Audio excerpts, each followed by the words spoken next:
Akkam jirtu kabajamtoota daawwattoota keenya ITV Afaan Oromoo oduu sa'aatii kana isinitti himna hulaana yaaddeessaa oduu sa'aatii kana dursuudhaan anis wajjiniin turte taasisaa. Mariin biyyaalessaa hirmaannaa dubartoota indaastirii damee ijaarsaa keessatti qaban irratti xiyyeeffatee magaalaa Finfinneetti taa'ameera. Ni dandeessaa eenyummaa qormaataan qorameen naamusa jijjiiramaaf mijataa ta'e ni ijaarama turre jedhuun taa'ame. Waltajjicharratti Pirezidaant Saayilawarq Zawudee, Pirezidaantiin mana murtii waliigala federaalaa Aadde Ma'aazaa Ashannaafi, Taantuun kantiibaa magaalaa Finfinnee Aadde Adaanech Abeebee, Ministeera misooma magaalaa fi konistirakshinii Injiinar Aayishaa Mahammadii fi hooggantoonni mootummaa olaanaa fi keessummoonni waamichi taasifameef argamaniiru. Waltajjii marichaa bulchiinsa magaalaa Finfinnee, Ministeera misooma magaalaa fi konistirakshinii Abbaa Taayitaa Hojiilee Ijaarsaa fi Koorporeeshinii Hojii Ijaarsaa Itoophiyaatti waliin ta'uudhaan qopheesse. Dandeettii raawwachiisummaa dubartootaa guddisuun misooma biyyaatiif shoora olaanaa qabaachuu itti kantiibaa Taantuun magaalaa Finfinnee Adaanech Abeebee haasawaa taasisanii ibsaniiru. Yeroo ammaa piroojektota gurguddoo magaalicha keessatti gaggeeffamaa jiru hoogganuu fi raawwachiisuun gaheen dubartootaa olaanaa ta'uusaas eeraniiru. Waltajjicharratti gahee fi fakkeenyummaa hirmaannaa dubartoonni damee indaastirii ijaarsaa keessatti qaban irratti qorannoon ka'uudhaan irrattis mari'atameera.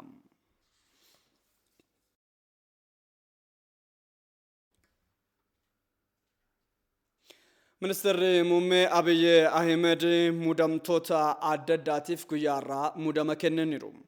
Bitootessa 27 bara 2013 irraa eegalee muudamtoonni ministeera muummee Dr. Abiy Ahmediin kennaman. Ahmed Mohammed Idris Mohammed Daayirikteera olaanaa Abbaa Taayitaa Biroodkaastii Itoophiyaa, Yoonaataan Tasfaayee Raggaasaa Daayirikteera olaanaa itti aanaa Abbaa Taayitaa Biroodkaastii Itoophiyaa, Gizaw Tasfaayee Daayirikteera olaanaa itti aanaa Abbaa Taayitaa Biroodkaastii Itoophiyaa ta'uudhaan muudaman irra jechuudhaan waajjirri ministeera muummee fuula miidiyaa hawaasaa isaarratti maxxanseera.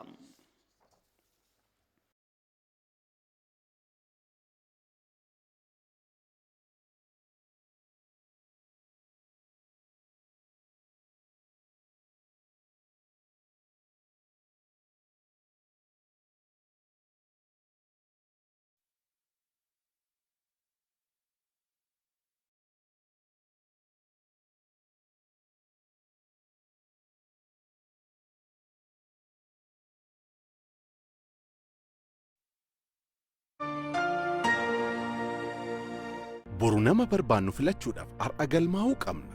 Namoonni filachuu danda'an nama umuriin isaa waggaa 18 ta'e yookaan taate, namoota buufata filannoo yoo xiqqaate baatii 6 kan jiraate yookaan jiraate, mana murtii kamiinuu mirga filachuu isaa yookaan ishee kan hin daangeffamne lammiin Itoophiyaa kamuu filachuu ni danda'a. Filataa ta'ee galmaa'uudhaaf waraqaa eenyummaa gandaa, paaspoortii, eeyyama konkolaachisummaa, waraqaa ragaa jiraataa, waraqaa gaggeessituu loltummaa, waraqaa eenyummaa mana barnootaa yookaan waraqaa eenyummaa hojjetaa kanneen armaa olitti tarreeffaman keessaa tokko fayyadamuu kan danda'amu yommuu ta'u, namni waraqaa eenyummaa hin qabne namoota jiraataa ta'uusaa mirkaneessan qabatee deemuudhaan galmaa'uu ni danda'a. Dabalataan waraqaa gandaa fi paaspoortii inaarufneenis galmaa'uun ni danda'ama. Galmeen filattootaa kan gaggeeffamu bitootessa 16 hanga ebila 15tti sanbataa fi dilbata dabalatee yommuu ta'u, guyyoota ayyaana waggaa hin dabalatu. Filattoonni buufata naannoo isaanii deemuudhaan galmaa'uu ni danda'u. Namni waraqaan filannoo jalaa bade yookaan jalaa manca'e adeemsa seera qabeessa barbaachisaa ta'e hordofuudhaan kan bakka bu'uuf ta'a.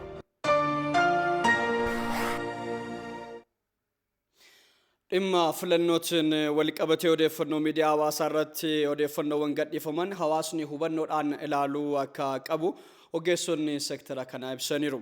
Miidiyaaleen sabquunnamtii odeeffannoo wayitaawaa fi haqa qabeessa ta'e ariitii fi saffisa barbaachisuun hawaasa biraan ga'uu qabu jedhani. Hawwii Taaffasee dabalataa akka ta'an qindeessite. Filannoon bara 2013 adeemsifamuuf jedhu carraalee hedduu fi sodaa baatee kan jirudha. Wayita filannoottis miidiyaan hawaasaa shoorri ijaarsa sirna dimokiraasii isaanii keessatti qabu fooyya'aadha kan jedhaman biyyoonni Ameerikaa fi Awurooppaa itti qoramaa waan jiraniif Itoophiyaaf ammoo sodaa guddaa ta'uu akka danda'u ni tilmaamama. Filannicha irratti miidiyaan hawaasaa miidhaa geessisuu danda'a jechuun namoonni yaada kennaniiru. በአንድ ሳይድ ስናየው ስጋት አለው፣ በአንድ ሳይድ ስናየው እድሎችም አሉት። ምንድነው ህብረተሰቡ ሲጠቀም እኚህ ነገሮች አንደኛ አንድ መረጃ ሲተላለፍ እውነት ነው እውነት አይደለም የሚለውን ማየት አለበት። Miidiyaaleen hawaasaa filannoo marsaa jaffaaf gama tokko yeroo ilaallu sodaa qabam. Gama tokkoon immoo carraa ni qabam. Hawaasni yeroo fayyadamu odeeffannoo yeroo daddarbutti dhugummaa isaa ilaalee adda baafachuu qabam. Kun ta'uu yoo baate biyyaaf, ummataaf, hawaasummaa fi gama siyaasa yoo ilaalle miidhaa qabam. Hubannoon nu barbaachisa. ሕጉ መሰረት ማንኛውም ሰው መንቀሳቀስ ከቻለ እነዚህ ጥፋቶችን መቀነስ ይቻላል። ቀጣዩ ምርጫ Namni kamiyyuu akkaataa seerri eeyyamuun socho'uu yoo danda'e miidhaalee akkanaa hir'isuun ni danda'ama. Filannoo dhufuuf sodaadha jedhee hin yaadu. Miidiyaaleen hawaasaa odeeffannoo sirrii hanga hawaasaaf raabsanitti rakkoolee furuu malee ni fidu jedhee hin yaadu. Yaada kanas kan qooddatan Yuunivarsiitii Finfinneetti barsiisaan gaazexeessummaa fi kominikeeshinii Eeliyaas Warquu osoo fagoo hin deemin biyyoota ollaarraa barachuu kan qabnu dhimmoonni garaagaraa ni jiru jedhu. ማህበራዊ ሚዲያው በሚያስፈራው እንደ ትሬት አሁንም የሚታየው ከምርጫው ጋር በተያያዘ ተጽዕኖ እንዳይፈጥር ነው። ከምርጫ በተለይ ደግሞ ከምርጫው በኋላ ሚዲያሌን ሐዋሳ ከነማ ሶዳቺሱ ፊለኖ ወሊን ወልቀበቴ ዲባ akka hin humneefidha. Caalmatti ammoo filannoo booda haala ta'uuf jiru irratti kallattiiwwan garaagaraatiinis dhiibbaa uumuu danda'u. Paartiin hin mo'adheera jechuu danda'a. Carraan akkas ta'uu olaanaadha. Sababni isaas gama biroodhaanis filannoo Keeniyaa fi Naayijeeriyaa osoo ilaalle kan sabarratti xiyyeeffatu taasisuun sabaa fi saba walitti buusuun odeeffannoo hin malle gadi dhiisuun namootni gara waan hin barbaachifnetti akka galan haalotni taasisan uumamuu danda'u. Kanaaf gamanumaan xiyyeeffannoo keessa galchuudhaan of eeggannoo guddaa taasisuun barbaachisaadha. Miidiyaaleen hawaasaa fi filannoon walitti dhufeenya fooyya'aa akka qabaataniif ijaarsa sirna dimookiraasii biyyaa keessatti dandeettii teekinooloojii guddisuun barbaachisaa ta'uu kan himan barsiisaan Eeliyaas dhimmichaan walqabatee odeeffannoo ariitiin kennuunii fi hojiilee haalduree to'annoo irratti xiyyeeffachuun barbaachisaa ta'uu ni ibsu. በተለይ መረጃዎችን በፍጥነት ከማቅረብ አንፃር መንግስትም ትልቅ የራሱን ድርሻ ሊወጣ ይገባል። ሚዲያዎችም caalmatti mootummaan odeeffannoo dafee qaqqabsiisuun shoora isaa baachuu qaba. Miidiyaaleenis hordofuun odeeffannoo wayitaawaa qaama dhimmi ilaallaturraa fuudhuun dhiyeessuuf itti gaafatamummaa qabu. Kanaaf dursanii to'achuu irrattis hojii hedduu hojjechuun wanta fooyya'aa ta'e uumuu danda'a. Booda erga rakkoon uumame miidiyaalee hawaasaa cufuurra ammuma hojiin guddaan osoo hojjetame miidiyaan hawaasaas shoora guddaa baachuu kan danda'udha. Kana malees miidiyaaleen sabquunnamtii odeeffannoowwan filannoo waliin walqabatan uummataaf gama dabarsuutiin miidiyaalee hawaasaa caalaa itti gaafatamummaa qabaachuu dagachuu hin qaban jechuun hubachiisan. ምርጫውን በተመለከተ የመደበኛው ሚዲያ ወይንም የሚኒስትሪ ሚዲያው filannoon walqabatee miidiyaaleen idilee caalmatti itti gaafatamummaa qabu. Odeeffannoo sirrii fi wayitaawaa miidiyaa hawaasaarraa osoo hin taane madda isaarraa fidus itti gaafatamummaa fi shoora mataasaa qaba. Miidiyaan idilee miidiyaalee hawaasaa irrattis dhiibbaa uumuu ni danda'a. Yoo kun ta'e odeeffannoon sobaa hafaa deema yookaan ni hir'ata jechuudha. Miidiyaaleen hawaasaa filannoo marsaa ja'affaa dhuftutti shoora olaanaa akka bahatuuf miidiyaaleen sabquunnamtii lammiileef odeeffannoo saffisaa fi sirrii qaqqabsiisuuf bifa qindaa'aa ta'een hojjechuu qabas jedhameera.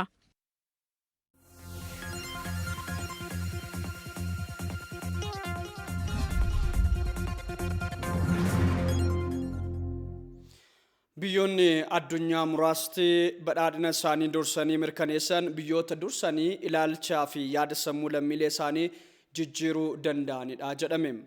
Guddinni Itoophiyaas akka mirkanaa'uuf lammiileen biyyattii ajandaa misoomaa qofa irratti hiriiruu qabaatus jedhameera. Abaayyuu Kafanii gabaasaa qindeesseera. Badhaadhinni biyya tokkoo kan mirkanaa'u guddina dinagdee qeenxee ijaan mul'atu qofaan osoo hin taane tokkoon sammuu lammiilee dursee gama maraan misoometiin addunyaa irratti biyyootni dursanii badhaadhan iccitiin badhaadhina isaanii sammuu lammiilee isaanii dursanii gama maraan misoomsuu danda'uu isaanii akka ta'es hayyootni addunyaas ni himu. Yuunivarsiitii Finfinneetti barsiisaa filoosofii kan ta'an Yoonaas Zawudee fi kitaabolee hojii uumtummaa fi guddina biyyaa irratti xiyyeeffatan barreessuun kan beekaman Dr. Warrataa Bazaabbii biyyootni ilaalcha lammiilee isaanii dursanii jijjiiruu danda'an gama maraan fiixee guddinaarra gahuu yookaan badhaadhina isaanii mirkaneessuu akka danda'an ibsu. ሀገራት እንዴት አደጉ ሲባል ሰርተው ነው ያደጉት። አስተሳሰባቸው ተለውጦ ነው ያደጉት። biyyoonni muraasni addunyaarraa akkamitti badhaadhan kan jedhuuf hojjetaniiti ilaalcha lammiilee isaanii jijjiiraniiti nutis kan badhaanu kana yoo taasifneedha. ሀገራት ጥረው ግረው ሰርተው በመጀመሪያ ከመሬቱ በላይ ህዝብ አእምሮ ላይ ሰርተው ነው የበለጸጉት። biyyoonni muraasni cimanii hojjetaniiti hundaa'u lammoo dursanii sammuu lammiilee isaanii jijjiiruu waan danda'aniif sammuu lammiilee qonnaan bultootumarraa gara ogummaan bultummaatti waan jijjiiraniif sammuu daldalaa fi indaastiriitti ce'uuf halkaniif guyyaa wixxifatu uumuu waan danda'aniif sammuu hooggansa siyaasaa lammiilee xurree misoomarra hiriirsuu waan uummatanii fi dirree wal dorgommii siyaasaa isaanii misoomaaf misooma qofarratti waan taasisaniif biyyoota muraasa bifa kanaatiin hooggansaa fi lammiilee isaanii xurree misoomaarratti hiriirsantu dursee badhaadhe. Itoophiyaattis badhaadhinni akka mirkanaa'uuf lammiileen fi hooggansi ilaalcha misoomaa wal fakkaataa irratti qixa tokkoon waliin hiriiruu akka qabanisidha hayyoonni kunniin kan ibsan. መጀመሪያ ላይ አሁን ያስፈልገናል ብዬ ግን የማስበው እኔ ቁሳዊ ብልጽግናውን አይደለም ani jalqaba irratti argachuu qabna jedhee kanan yaadu guddina ijaan mul'atu fiduu osoo hin taane dursa ilaalcha fi yaadaan badhaadhuu qabna akka hin guddannes wanti taaneef ilaalchi fi yaadni keenya waan quucareef jedheen yaada. ቁልቁል ወርደን ሀገራችን ልናወርድ የምንታገል የተሳሳቱ ፖለቲከኞች በብዛት የመጡባት ዘመን ያለች ሀገር ነችና ይህንን አስወግደን ለታላቅ ሐሳብ የምንታገል namoonni amma jirruu fi kan waggoota dhibbaaf jiraanne ilaalcha siyaasa dogongoraa qabannee biyyattii ol kaasuuf osoo hin taane gadi buusuudhaaf kan qabsaa jirrudha. Yaada fooyya'aaf kan qabsaa'uu qabnu.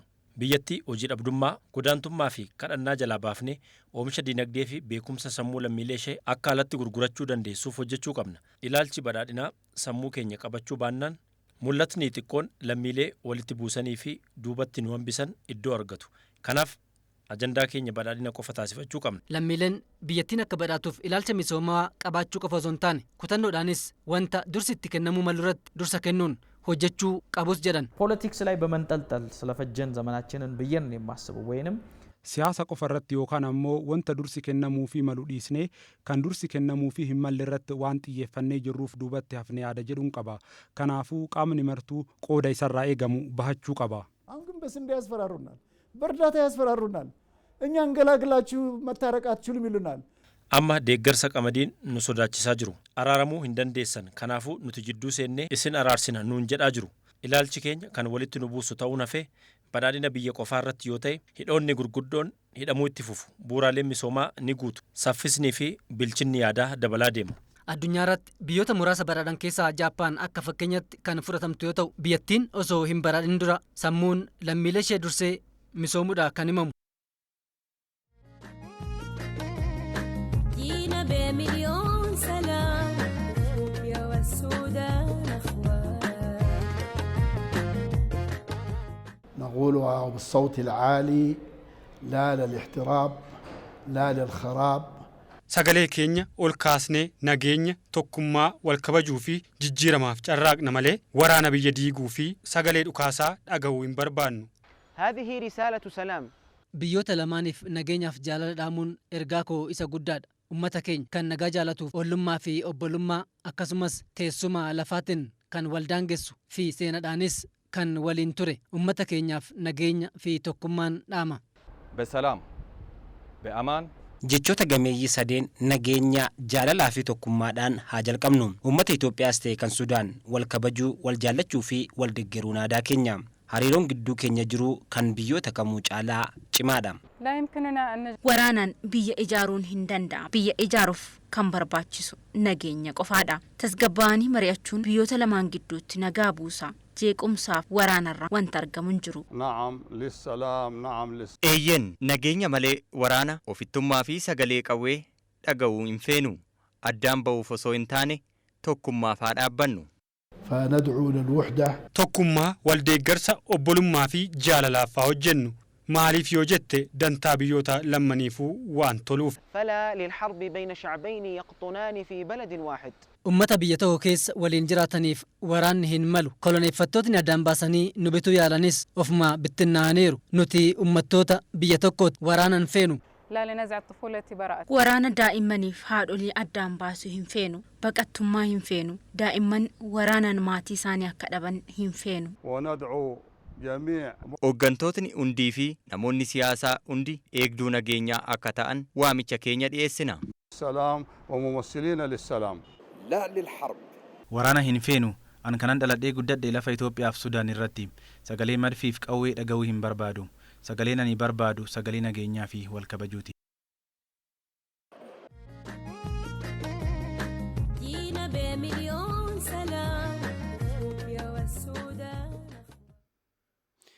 Oduun keenya ETV Afaan Oromoo raasum ragaa jiru ammas itti fufeera kabajamtoota daawwattoota keenya. ዲያስፖራን ትግራይ ከካናዳ ጅራቱ አቤል ተስፋዬ ለሚለ ትግራይ ከሰት ወራና ነው በመኒፍ ዶላር ሚሊዮን ቶኮ ከኑዳፍ ዋዳ ሴኑሳ ቤክሲሴ በቀታ ለሚ ትግራይ ራ ካናዳ ተደለተ ከንጉደቴ ወልሳ አቤል ተስፋዬ መቃ ሆጂ ዘ ዊኬንድ ጀደሞን ከን ቤከሙዳም ዳይመኒ ማንጉዶኒ ፊ ነሞን ነጋ ወራና ግዱት ዱዋጅራቹ ሳኒ ደጋሁን ደኑ ገራ ነኛታ ከንጀዱ ወልሳ ቤከማን ካናዳ ኩን ደገርሰ ነሞማቲፍ ዶላር ሚሊዮን ቶኮ አርጆሙዳፍ ዋዳ ሴኑሳ ቤክሲሴራም gargaarsi kunis karaa sagantaa nyaataa mootummoota gamtoomanii ummata Tigraay kan qaqqabu taasii jedhameera.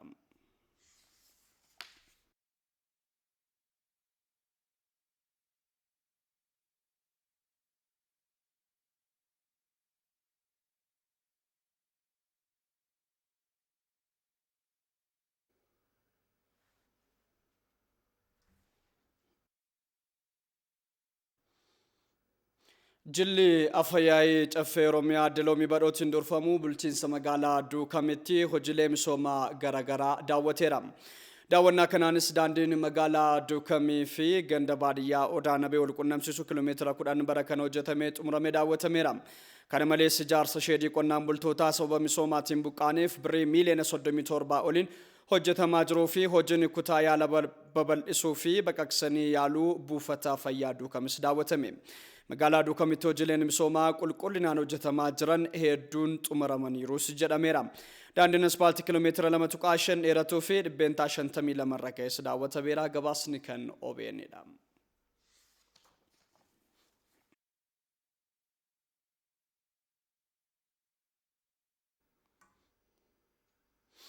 Ijaarsi daandii asfaaltii keessa magaalaa Amboo kiiloomeetira 10 xumuramaa jiraachuu isaatiin hawaasni gammachuu qabu ibseera.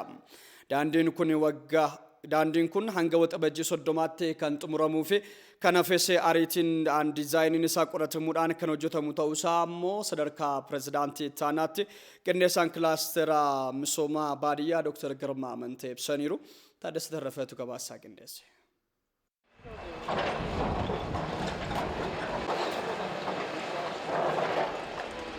Ijaarsi daandii asfaaltii keessaa bulchiinsa magaalaa Amboo waggaa dheeraaf lafarraa harkifachaa turus amma hojiin asfaaltii uwwisuu eegalameera.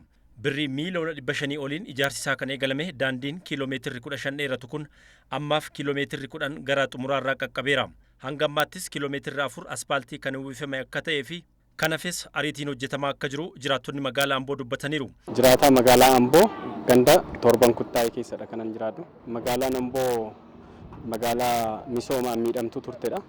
Haa ta'uutii carraan daandii kana erga argame kan turedha. Garuu immoo bara kana keessa haala ajaa'ibsiisaa ta'een jechuudha. Dhugaa dubbachuuf taanaani galata guddaa daandiin kun kan uummanni illee irraa qabu. Kun akkuma amma argaa jirtan kana gara chaantuttis baatanii yoo jirtan amma ariitiidhaaf kan hojjetamaa jiruu fi yeroo gabaabaatti illee xumuramee keessaa bahama waan jedhamu abdii akkasiitti kan nuti qabaa jirru. Guddina magaalaa kanaa hin quucarsiisee akka uummanni baadiyyaa fi magaalaa kanaa fedhii qabutti hin deemne. Garuu barana manganni keessaa atuma kana bichaayyuu hin taane piroojeektota gurguddaa calqabamee jira. Mangada keessaa karaa baay'ee hojjetamaa jira. Baay'ee dasnumeedha. Balaa konkolaataa balaa tiraafikaa hambisuu keessatti namni akka barbaadetti bahee galuu keessatti magaalaa kana hawwachiisee abbaan qabeenyaa dhufu irratti bu'aa inni qabu tilmaamamuu hin danda'amu. Jiraataa magaalaa Amboo ganda torban kuttaa'eeti. Kanaan dura daandii tokko bichaatu jira. Daandiin sun dildira tokkittii bichaatu uummata Amboo gamaa gamana walitti fidaa jira. Daandiin kun daandiin biraa nuuf haa hojjetamu kan jedhu ayyuu gaaffiin uummataa. Yeroo ammaa ammoo kun akkuma argitan dildilli asii dhumee daandii isaas dhumee ishii kana bichaatu hafe jechaadha. Kanaaf gaaffiin tokko deebi'eera waan ta'eef baay'ee gaariidhaan jedheen yaada. Piroojeektii kana ijaaraa kan jiru dhaabbanni ijaarsaa Gamshuu Bayyana daandii asfaaltii keessaa bulchiinsa magaalaa Amboo kiiloomeetira 10 hanga waxabajjii 30tti akka xumuru dubbateera. Piroojeektiin kun waggoota 5 dura abbaa taayitaa daandii Oromiyaa birrii miiliyoona 507 oliin daandii kiiloomeetira 15 ta'u seegmentii 6tti kan qoqqoodame magaalaa Amboo keessatti akka hojjetamu karoora qabamee kan hojiitti seenamedha. Rakkoolee bu'aa bahii baay'ee keessa darbuudhaan yeroo ammaa kana kiiloomeetira 15 keessaa kiiloomeetira 10 rakkoo hunda keessa darbuudhaan bara kana keessatti asfaaltii uffatee akka xumuramuuf sadarkaa amma argamu kanarra jira. Kiiloomeetira kurnan kana keessaa kiiloomeetira 4tti kan dhiyaatu asfaaltiis uffatee jira. Kan riqicha hojjetaa jirru jira. Kun hundumti isaa bara kana keessa hanga waxabajjiitti xumuramee kiiloomeetirri kurnan kun asfaaltii uffatee akka dhufuu fi tattaaffii guddaa kan godhaa jirra. Daandiin aspaaltii Amboo kunis dhaabbata hojii ijaarsaa Gamshuu Bayyanaatiin ijaaramaa kan jiru yoo ta'u bara 2012 ji'a amajjii booda xiyyeeffannoo kennameen ijaarsi daandii kanaa sadarkaa kanarraa qaqqabuusaa sadarkaa pirezidaantii ittaanaatti qindeessaan damee misooma baadiyyaa Oromiyaa Dr. Girmaa Amantee ibsaniiru. Wanti harkifannaa piroojeektiitiif sababa guddaa ta'u keessaa inni tokko rakkoo diizaayinii piroojeektootaati. Piroojeektiin Amboos piroojeektoota kana dura haala hordofii deeggarsa piroojeektiin uumama kenninu kanaan dura kennamedha. Kanaaf ishuun diizaayinii akkuma teskaastee ture ishuun beenyaa wajjin ol qabatee jirus akkasuma tureera. Haa ta'uyyuu malee bara darbe keessumaa waggaa 2012 waggaa walakkaan booda beenyaa wajjin ol qabatee kan jiru maallaqni dabalataa ramadamee akka ka'u wanti ka'uu qabu jalaatti akka ka'u diizaayiniin fooyya'uudhaa qabu akka fooyya'u godhamee hojiin barana hojjetame kun hojii bara darbee haala kana mijeessuudhaaf hojjetame wajjin ol qabateeti. Abbaan taayitaa konistiraakshini Oromiyaaf abbaan taayitaa daandii Oromiyaas bulchiinsa magaalaa Amboo amma jiru wajjin hojii guddaa hojjetame. Daandiin aspaaltii keessaa bulchiinsa magaalaa Amboo kun kiiloomeetirri 10 gara xumuraatti haa dhiyaatu malee kiiloomeetirri 5 hafu diizaayiniin isaas ta'ee karoorri isaa Oromiyaa irraa hanga ammaatti qophiin kan hin taasifamne ta'uu fi haa ta'u garuu yeroo gabaabaa keessatti kiiloomeetirri 5 hafe gara hojiitti akka seenamu Dr. Girmaa Amantee dubbataniiru. Haa ta'u malee amma dhiyeenya kana piroogiresiin godhame baay'ee gaariidha. Isa kanarratti caalmaadhaan hordofnee sararaan jalaa mijeessaa akkaataa deemuun itti danda'amu irratti hojiinis kan hojjetamaa jiru. Sararoota amma aspaaltii hafame sanaan alatti kan ammas taanaan beenyaa hin qabne dhimmi diizaayinii hin qabne kan aspaaltiin hafamuu danda'u ammallee qophii kan ta'e jiru hin jira. Hojiin bu'uuraalee misoomaa kamiyyuu yaa'u jalaan wanta xumurtu hin jiraata. Cinaatti bu'uuraalee misoomaa biraa wajjinis wal quunnamsiisaa deemuu wajjin wal qabatee wanti afur jiraate sana hordofamee akka xumuramu goona jechuudha. Jiraattonni godina Baalee ijaarsi haaromsa guddicha Itoophiyaa xumuramee tajaajila barbaadamuuf hanga oolutti boondii bituudhaan deeggarsa isaanii cimsanii kan itti fufan ta'uu isaanii ibsani. Waajjirri qindeessaa haaromsa godina Baalee torbee bittaa boondiitiin birrii miiliyoona 6.8 walitti qabuudhaaf karoorfamee sochiin uummataas eegalamuu isaa ibseera. Gabaasa tajaajila oduu Itoophiyaa damee Baalee irraa nu qaqqabe Abdul Naasir Jamaaltu qindeesse. Godina Baaleetti torbeen bittaa boondii milkaa'ina ijaarsa hidha haaromsa guddicha Itoophiyaa hirmaannaa uummataa eegalameera. Godinichatti jiraattonni aanaa Sinaanaa ijaarsi hidha haaromsa guddicha Itoophiyaa qabeenya lammiilee biyyaa qofaan hojjetamaa jiru kun xumuramee tajaajila barbaadamuuf hanga oolutti deeggarsa jalqaban cimsanii kan itti fufan ta'uu dubbatan. Hidha haaromsaa guddicha keenya cinaa dhaabbannee boondii muraatiin hin jirra.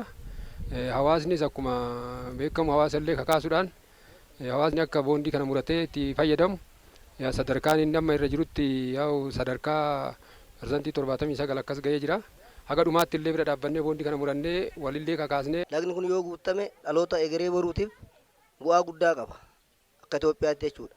Kana waan ta'eef haga xumuraatitti uummata kakaasuudhaan nama hin bitatin bu'aa inni qabu itti himuudhaan akka bitataniif akka lagichi kun hanga xumuraatti milkaa'ina akka argatu hin kakaafne. Marsaa jalqabaa irratti akka dhuunfaa kiyyaatti qarshii 500 muree tureeyyu. Amma immoo guyyaa har'aa akka waldaatitti qarshii 4,000 murreenu. Kana waan ta'eef namoonni nu duubatti hafanillee uummanni keenya dhakaa tokkoon simbira lama jechuudha kun. Maallaqni keenya kaachi nu taa'u kun borullee keenya hin furanna. Ammaafillee immoo achi dhaqee laga kana yoo nu ijaare faayidaa uummata keenyaa faayidaa keenya guddaadha waan ta'eedhaaf kanaaf warri nu duubatti hafillee kanarraa ilaalee hirmaannee bu'aa keenya kana akka galma barbaachisuuf ga'u. Bulchaan aanaa Sinaanaa obbo Biraanuu Afraasaa gama isaaniin hidhi haaromsa guddichaa kun guddina biyyaaf shoora olaanaa qaba waan ta'eef deeggarsa hidhichaaf hawaasa dadammaqsaa jiraachuu dubbatan. Karoora nuu kenname mobilaayizeeshinii uummataa kutaa hawaasaa hunda dargaggoo dubartii abbootii amantaa manguddoo qonnaan bultootaaf daldaltoota keenya guutuu wajjin akkasumas hojjetaa mootummaa hooggansa aanaa waliin karaa adda ta'een irratti mari'anneerra. Mari'achuu qofa osoo hin taane yeroo ammaa kana gandaa gandatti hirmaannaa ho'aadhaan itti galleeti kan qarshii walitti qabaa jirru. Akka aanaa keenyaatti karoorri naannoo qarshii miliyoona tokkooti. Ammatti yoo xiqqaate naannoo 300 ol walitti qabnee kan jiru. Barreessaa waajjira qindeessaa hidha haaromsa damee godina Baalee obbo Taammiruu Gaarradoo godinichatti milkaa'ina ijaarsa hidha haaromsaaf torbeen bittaa boondii qophaa'ee qaama hawaasaa garaagaraa qindeessuun hojjetamaa jira jedhan. Gara miliyoona 6.8 in sassaabna boondiidhaan hin binnaa jenneeti kan karoorfanneetti deemaa turre torbee kana qofa haga ammaatti miliyoona 2.5 ol sassaabnee parsantiidhaan dhibbantaa 37.5 kan ta'u amma sassaabnee boondiidhaan binneerra jechuudha. Kanaaf akka waliigalaatti godinni keenya parsantii kanaa oliin dhibbantaadhaa oliin performaansii raawwachuu irratti kan argamu waan ta'eef yeroo gabaabaa keessatti keessaa baana inni iyyaan. Uummanni akkuma jalqabe kanatti hirmaannaa isaa ho'isee yeroo gabaabaa keessatti hamma karoorfannee ol bituu akka dandeenyu abdii qabna waan ta'eef uummannis fedhii amma qabuun hidha jalqabne kana xumursisuu keessatti gahee isaa akka bahu daldalaan, horsiisee bulaan, qonnaan bulaan, hayyoonni keenya, hojjetaan mootummaa keenya, daldalaan keenya akka nu bira dhaabbatu irra deddeebinee gaafannaa. Godina Baaleetti ijaarsi hidha haaromsa guddicha Itoophiyaa eegalee kaasee hirmaannaa hawaasa garaagaraatiin birrii miliyoona 200 fi miliyoonni 13 bittaa boondii walitti qabamu ragaan waajjira qindeessaa hidha haaromsaa godinichaa irraa argame ni agarsiisa. Gabaasni kan tajaajila oduu Itoophiyaa damee Baaleeti. Naannoo mana jireenyaa ofii misoomsuudhaaf mootummaa qofa eeguun nurra hin jiraatu jedhan jiraattonni magaalaa Lagaxaafoo Lagadaadhi. Jiraattonni magaalichaa waliin ta'uudhaan hojiilee misooma magaalichaa irratti hirmaachuudhaan hojiilee garaagaraa hojjechaa jiraniin mootummaas deeggaraa jiru jedhe bulchiinsi magaalichaa. Dabalataa akka taanutti qindeessineera. Dhiyeenya magaalaa Finfinneetti qabduunis ta'ee haala qilleensaa jireenyaaf mijattu kan qabdu magaalaan Lagaxaafoo Lagadaadhi bu'uuraalee misoomaa jiraattotaaf barbaachisan mootummaan qofti dhiyeessuun rakkisaa waan ta'uuf hawaasni wal gurmeessuun naannoo isaanii misoomsaa jiraachuu jiraattonni gandaa Ekkaadaallee nutti himaniiru. Ulgizee mootummaa eeguurra nuti osoo kaanee kan hojjenne mootummaan immoo maal nu deeggara kan jedhu yaadne dursinee uummata mari'achiifne uummanni fedha isaa murteessee booddee nuti immoo birrii 5,000 amma 10,000tti uummanni fedha isaatiin 10,000 olittis warri qabu nu gargaaree diishii kana jammarree jechuudha.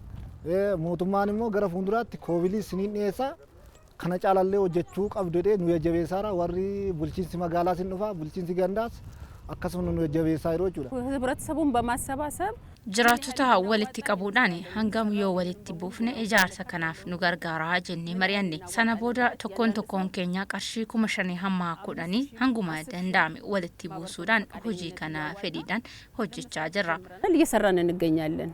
Yaadni hawaasa keessa jiru mootummaa baay'ee gargaara waan ta'eef hawaasni naannoo jiraatutti misoomaaf hojjechuu qabasii jedhu. ከመንግስት ብቻ መጠበቅ የለበትም አንድ ነገር ሲሰራ hojiin tokko yoo hojjetamu mootummaa qofarraatii eeggamuun irra hin jiraatu. Hawaasnis hirmaachuun mootummaa waliin hojjechuu akka qabu waan amanneef hojjenna. Kana gara fuuldurattis itti fufna jedhee ni yaada. Amma birrii osoo hin ta'in yaadadha. Yaada kana lakkaa uummanni qaba. Yaadni kun iddoo jiraate uummanni lakkaa hojjechuu hin danda'a kan jedhu mootummaallee bulchiinsi magaalaallee baay'ee itti galateeffatamaa jechuudha. Obbo Taaddasaa Warquu bulchiinsa magaalaa Lagaxaafoo Lagadaadhiitti bulchaa ganda Ekkaadaalleeti. Akka ganda isaaniitti qofa hirmaannaa hawaasaatiin hojiin birrii miliyoona 2 olitti tilmaamamu bu'uuraalee misoomaa garaagaraa irratti hojjetamaa jiraachuu ibsu. Hawaasni fedhii isaatiin diishii meetira 222 hojjechaa kan jiru jira jechuudha. Amma as keessatti zoonuma kana keessatti zoonii hojjennoo jedhamu kana keessatti naannoo miliyoona 2tti kan tilmaamamu hojiin piroojeektii hirmaannaa hawaasaatiin qofa jalqabamee jira jechuudha. Karaa bulchiinsa magaalaatiin diishiin naannoo meetira 700 kan ta'u hojjetamee xumurameera. Zoonii hojjennoo fi arboo gubbaa keessatti inni kun already hojjetamee xumurameera. Qulqullina kan qabu yeroo dheeraa tajaajila kan kennudha jechuudha. Hawaasni piroojeektoota hojjetamu karaa gaariidhaan kan inni kunuunsataa jiru. akka ogummaattis namni ogummaa qabu yaada isaan kenna. Yaada sana fudhatee ogeessi akka sirreessu ogeessa iddoo sanatti piroojeektii saniif ramadame wajjin waliin dubbatamaa jechuudha. Waliin gahinsa daandiitii hanga ijaarsawwan bu'aa lolaatti darbees hojiilee misoomaa biroo keessatti jiraattonni magaalaa Laga Xaafoo Laga Daadhii hirmaannaa cimaa taasisuun mootummaa cinaa dhaabbachaa jiru kan jedhan immoo itti gaafatamaa ittaanaa mana qopheessaa bulchiinsa magaalaa Laga Xaafoo Laga Daadhii obbo Mahammad Nuur Muhee Ahmedooti. Daandii keessaa ta'uu diichiiwwan adda addaa ta'uu koobilee haa ta'uu baay'ee hojjechaa jira jechuudha. Isa keessaa amma fudhannee ilaalle daandii baasuudhaan akka magaalaa keenyatti hirmaannaa uummataatiin LDP yookaan immoo Local Development Plan pilaanii misooma qe'ee kan jedhamu ganda 3-4 keessatti hojjennee jirra. Iddoo 4tti jechuudha. Hektaara hedduu kan lakkaa'amu kan biraa diichiiwwan gooxiiwwan adda addaa keessatti ofii isaaniitiif diizaayinii nu kennineen ofii isaaniitiif caalbaasii baasanii ofii isaaniitiif hooggananii waan san haalli itti hojjetan jira.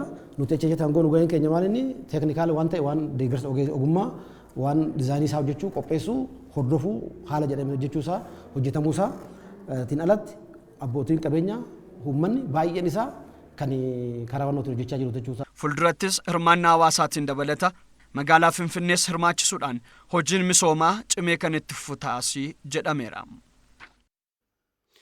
Harcaatii barattoota shamarranii mana barnoota sadarkaa lammaffaa keessatti mul'atu xiqqeessuudhaa fi waajjira barnoota godina Shawaa Lixaa bakka bu'oota hawaasaa fi dhaabbilee miti mootummaa garaagaraa waliin hojjechaa jiraachuu isaa beeksiseera. Gabaasni kan waajjira dhimmoota kominikeeshinii mootummaa godina Shawaa Lixaatiin Mabeetta Shoomii Mokkatan nuti qindeessite. Harcaatii barattoota shamarranii manneen barnoota sadarkaa lammaffaa keessatti mul'atu furuu fi qaamoleen hunduu gahee isaanii bahachuu qabu. Kana xiyyeeffannoo keessa galchuun dhaabbanni miti mootummaa FEDA jedhamu walta'iinsa waajjira barnoota godina Shawaa Lixaa waliin ta'uun leenjii hubannoo kanarratti cimsu laatee jira. Leenjii kana bakka bu'oonni qaamolee hawaasaa adda addaas kan irratti argaman yoo ta'u, hirmaattonni leenjii kanaatis hubannoo gaarii leenjii kanarraa akka argatan kan isaan dubbatan. Barattoota sadarkaa lammaffaa irratti baratanii hin jalqabu naannoo 10 qaqqabanii 10 ga'anii wanta rakkoon yoo jiraate achumatti dhaabu. Already barreessuu dubbisuu fi mana barumsaa galanii yaada jedhu qofaa qabatanii jiru waan ta'eef. Kanarraan darbee ani baradhee bakka guddaan qaqqabaa yaadadhu waan hin jiraanneef jalqaba rakkoo kana furuuf kan hojjechuuf dhufedha. Piroojeektiin kun adeemsi amma hanga har'aatti argine amma ammaatti leenjii keenya irra kennamaa jiru waan bareedaa fi waan garaa nama ga'udha. Bal'inaan duubatti hafuun jira. Ijoolleen shamarran barumsa isaanii dhaabanii manatti deebi'uun jira. Ba'aa maatii isaanii ta'uun jira. Ani carraa kana argadhee lafan deemutti bakkan jirutti yookaan immoo hojii koo irratti dubartootaan argadhu irratti maatii isaan irratti hojjechuudhaaf baay'ee natti tole. Manneen barnootaa sadarkaa lammaffaa keessatti barattoota shamarranii barnoota addaan kutan xiqqeessuu irratti hojiin hojjetamaa ture. Laafaa ta'uun harcaatii barattoota dubaraa akka dabalu taasisuu itti gaafatamaan waajjira barnootaa godina Shawaa Lixaa obbo Taamiraat Dhaabaa himaniiru. Kunis xiyyeeffannoo harki caalaan dhaabbileen mootummaas ta'e miti mootummaan sadarkaa tokkoffaa irratti xiyyeeffatanii hojjechaa turuu isaaniitiin kan isaan jedhan. Rakkoo kana xiyyeeffannoo keessa galchuun bara kanaa shamarran manneen barnootaa isaanii keessaa akka addaan kutanii hin baane deeggaruudhaa fi dhaabbaticha wajjin kan hojjetan ta'uu himaniiru. Yeroo baay'ee dhaabbileen akkasii kun kan hojjetan goda mana barumsa sadarkaa tokkoffaa irratti hojjetaa turanii amma garuu hirmaannaan barattoota dubaraa kan inni gadi bu'aa deemu sadarkaa lammaffaa irratti qabatamumaan waan arginu jechuudha. Ijoollee baay'eetu kana barumsa alfaa garuu gara sadarkaa lammaffaatti oliiqaa yoo deeman baay'innii fi hirmaannaan barattoota dubaraa xiqqaacha gadi bu'aa deema waan ta'eef sadarkaa lammaffaa irratti kana deebi'anii cimsuudhaaf ijoolleen dubaraa akka barnoota isaanii addaan hin kunne barnoota isaaniitti cimanii akka deeman hojjechuu dhufan waan ta'eef bukkee isaanii dhaabbannee akka mootummaatti wajjin hojjechuudhaaf qophii ta'uu keenya mirkaneessa. Caalmaatti galma gahiinsaa kaayyoo kanaatiif garuu abbootiin amantaa fi qooda fudhattoonni biroo gahee isaanii bahachuu akka qabanis dhaamaniiru. Ni hundu qaamni asitti argamtan ogeeyyii barnootaa, hooggantoonni barnootaa, qaamoleen hawaasaa adda addaa jara kana wajjin dhaabachuudhaan galma gahiinsa dhimma kanaatiif akka hojjettan waamicha isinii dhiyeessuun barbaada. Dhaabbanni tokkummaa gargaarsaa fi misooma Nuuraa Huseenii fi waayilootan isaa konfereensii sadaffaa magaalaa Sallaatti qopheessee namoota harka qalleeyyii magaalaa Sallaatti argamaniif midhaan nyaataa fi maallaqa deeggareera. Dura taa'anii dhaabbata tokkummaa gargaarsaa fi misooma kanaa Abbaa Gadaa Gaarradoo Gabriyees dhaabbatichi tokkummaa fi jaalala cimsuun amantaa fi sabaan osoo waliin qoodin namoota harka qalleeyyii fi daa'imman abbaa fi haadha hin qabne gargaaraa jira jedhani. Miseensonni dhaabbatichaa konfiraansii kana irratti hirmaatanis amantaa fi sabaan osoo waliin qoodin tokkummaa keenya cimsuudhaaf hojjechaa jirra jedhu. Namoonni harka qalleeyyiin gargaarsa fudhatanis gargaarsa argatan kun rakkoo kanaan dura ture kan isaanii fure ta'uu isaas ibsaniiru.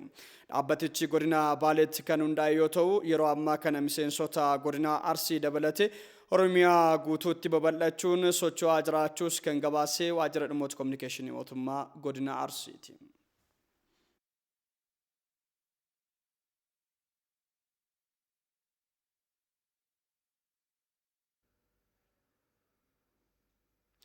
Daawwattoota gara odeeffannoo sadarkaa idil addunyaatti arganneetti ceenama.